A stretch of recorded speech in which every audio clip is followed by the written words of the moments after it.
नमस्कार। ऑब्जेक्टिव प्रश्नों की श्रृंखला में आपका स्वागत है। प्रश्न है, माता का रुधिर वर्ग ए और पिता का रुधिर वर्ग ओ हो तो उनके संतानों में कौन कौन से रुधिर वर्ग होने की प्रबल संभावना होती है। 4 ऑप्शन है, रक्त वर्ग ए, रक्त वर्ग ए बी, रक्त वर्ग ओ अथवा रक्त वर्ग ए बी। तो ऐसे व्यक्ति जिनका रक्त वर्ग ए हो और ओ हो तो इनकी संतानें हमेशा ए और ओ होंगी। अगर रक्त वर्ग बी हो और उसकी शादी ओ से हो तो ये होगा बी ओ। रक्त वर्गों की वंशागत के लिए ये चार्ट आपको प्रस्तुत किया गया है। इसके माध्यम से आप प्रत्येक रक्त वर्ग में आनुवंशिकता का अध्ययन कर सकते हैं। अब हम लोग अगले प्रश्न की तरफ बढ़ते हैं। अगला प्रश्न है, मेंडल ने आनुवंशिकता संबंधित प्रयोग किस पौधे पर किया था। तो 4 ऑप्शन है, मटर, मीठी मटर, जंगली मटर या टमाटर।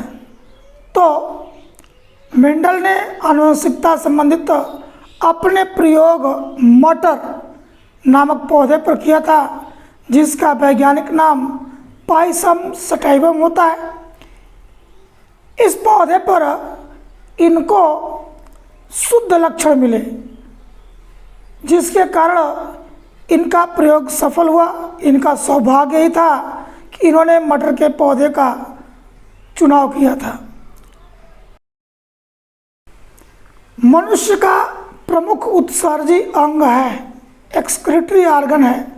4 ऑप्शन है, लीवर, हार्ट, किडनी एवं पैंक्रियाज। इन चारों में से मनुष्य का प्रमुख उत्सर्जी अंग किडनी होता है, वृक्क होता है, जो रक्त को छान करके मूत्र के रूप में अपशिष्ट पदार्थों को शरीर से बाहर निकालने का कार्य करता है। अगला प्रश्न है, कॉलम ए का मिलान कॉलम बी से कीजिए। कॉलम ए में है कॉलरा, पोलियो, मलेरिया, डर्मेटाइटिस। तो ये 4 रोगों के कारण बताना है। तो पहला ऑप्शन है कॉलरा। कॉलरा होता है बैक्टीरिया से। दूसरा ऑप्शन है पोलियो, जो वायरस से होता है। तीसरा मलेरिया, प्रोटोजोआ, जिसे प्लाज्मोडियम वाइवेक्स कहते हैं। और डर्मेटाइटिस, ये जो रोग होता है ये फंगस से होता है। तो 4 ऑप्शन का मिलान यहाँ पे कर दिया गया है। अब हम लोग अगले प्रश्न की तरफ बढ़ते हैं। अगला प्रश्न है, मानव शरीर की सबसे बड़ी कोशिका होती है। 4 ऑप्शन है, मादा की अंड कोशिका, नर का शुक्राणु, न्यूरॉन सेल या इनमें से कोई नहीं। तो मानव शरीर की सबसे बड़ी कोशिका मादा की अंड कोशिका होती है। सबसे लंबी कोशिका न्यूरॉन होती है। तो मादा की अंड कोशिका मनुष्य के शरीर की सबसे बड़ी कोशिका होती है। अगला प्रश्न है, पुनः संयोजक डीएनए प्रौद्योगिकी द्वारा उत्पादित पहला मानव हार्मोन है। The first human hormones produced by recombinant DNA technology is. Insulin है कि ऑक्सीटोसिन है कि टेस्टोस्टेरॉन है कि थायरॉक्सिन है। इन 4 ऑप्शन में से सबसे सटीक ऑप्शन इंसुलिन होगा। ए ऑप्शन सही होगा। यह इंसुलिन लैंगरहैंस के दीपिकाओं से स्रावित होता है। सबसे आम बीटा कोशिकाएं होती हैं जो इंसुलिन का उत्पादन करती हैं। अल्फा कोशिकाओं से ग्लूकेगान का स्राव होता है।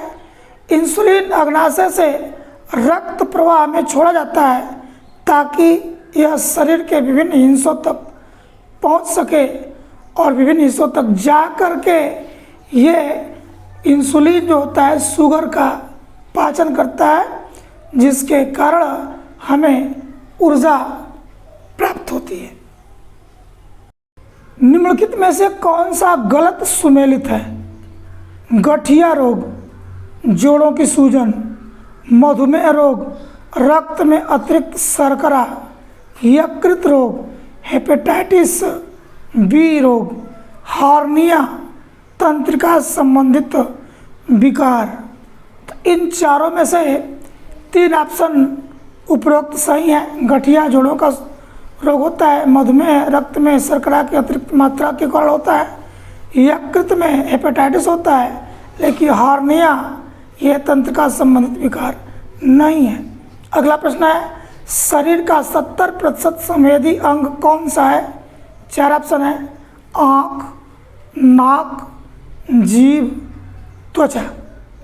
तो सबसे अधिक संवेदना का काम हमारे शरीर में जो संवेदी अंग करता है उसे नेत्र या आई कहते हैं, क्योंकि बिना देखे संवेदना संभव नहीं है, क्योंकि देखने के बाद ही हमारे जीभ पर स्वाद उत्पन्न होता है और भी देख करके हम डर, भय, लाज, घृणा, द्वेष जितनी संवेदनाएं हैं ये नेत्र से देखने के बाद ही उत्पन्न। जंतु शरीर में कार्बोहाइड्रेट्स किस रूप में संचित रहता है?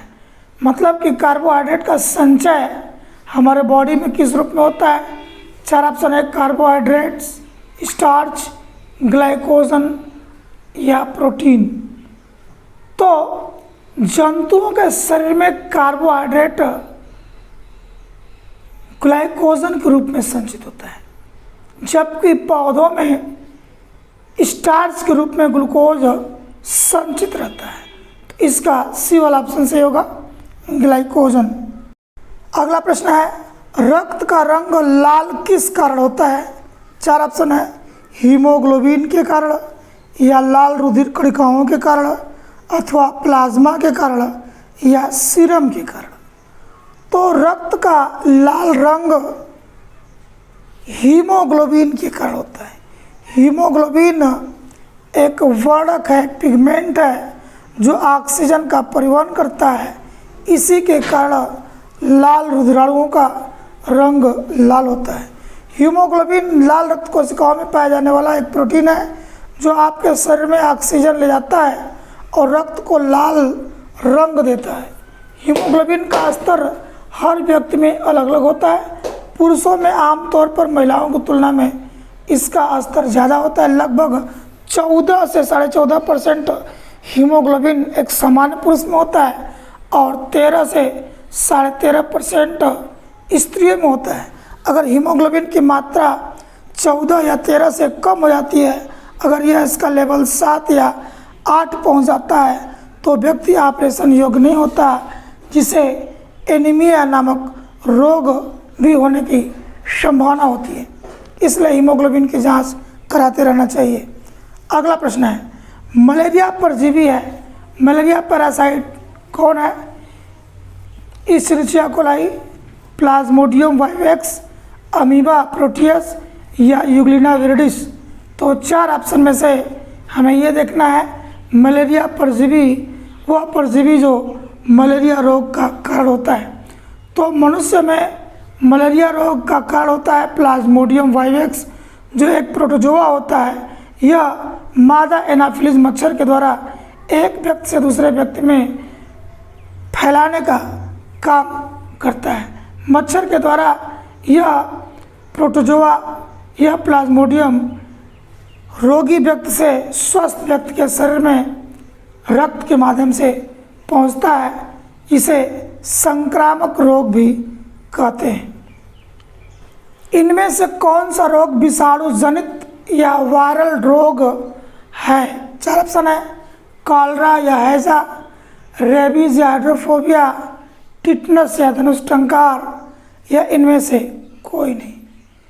तो इसमें से रेबीज नामक रोग विषाणु जनित रोग है जो पागल कुत्ते की लार में पाया जाता है और पागल कुत्ते के काटने से यह व्यक्ति के शरीर में पहुंच जाता है और रेबीज नामक रोग उत्पन्न करता है। इस व्यक्ति कुत्ते की तरह भौंकने लगता है, पानी मांगता है और पानी देने से वह दूर भागता है, इसलिए इसे हाइड्रोफोबिया या पानी से डरने वाला रोग भी कहते हैं। अगला प्रश्न है, डिप्थीरिया रोग संबंधित है। 4 ऑप्शन है, यकृत से, रुधिर से, प्लीहा या स्प्लीन से या गले से। तो इनमें से डी वाला ऑप्शन सही होगा।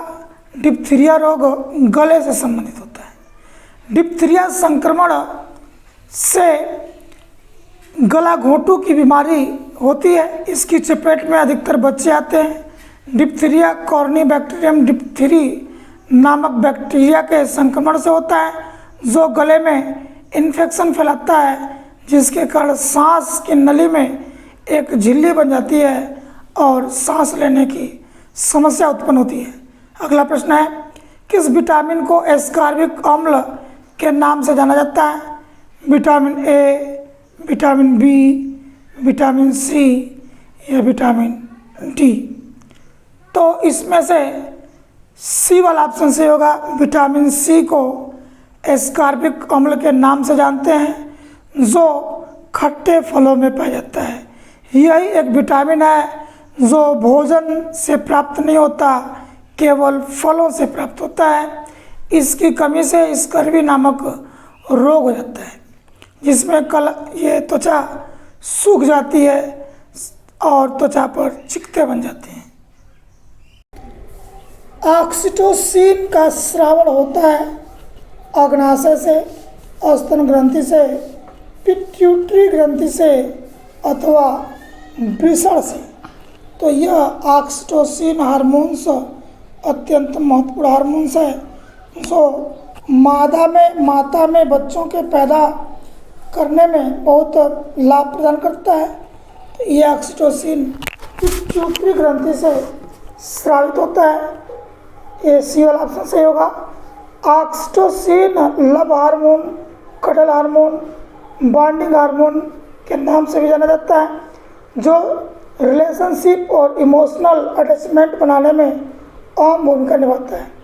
यह दूध का स्राव करता है और गर्भावस्था के दौरान प्रसव पीड़ा उत्पन्न करता है, जिसके कारण बच्चे पैदा होते हैं। तो इसका सी वाला ऑप्शन सही होगा। अगला प्रश्न है, निम्न में से लिप्रोसी या कोढ़ रोग का कारण है? 4 ऑप्शन है, जीवाणु, विषाणु, कवक या प्रोटोजोआ। तो इसका ए वाला ऑप्शन सही होगा। लेप्रोसी या कोढ़ रोग जीवाणु से होता है। कुष्ठ रोग, जिसे हैंसेन रोग या एसडी रोग के नाम से जानते हैं, यह रोग माइक्रोबैक्टीरियम लेप्री द्वारा होता है।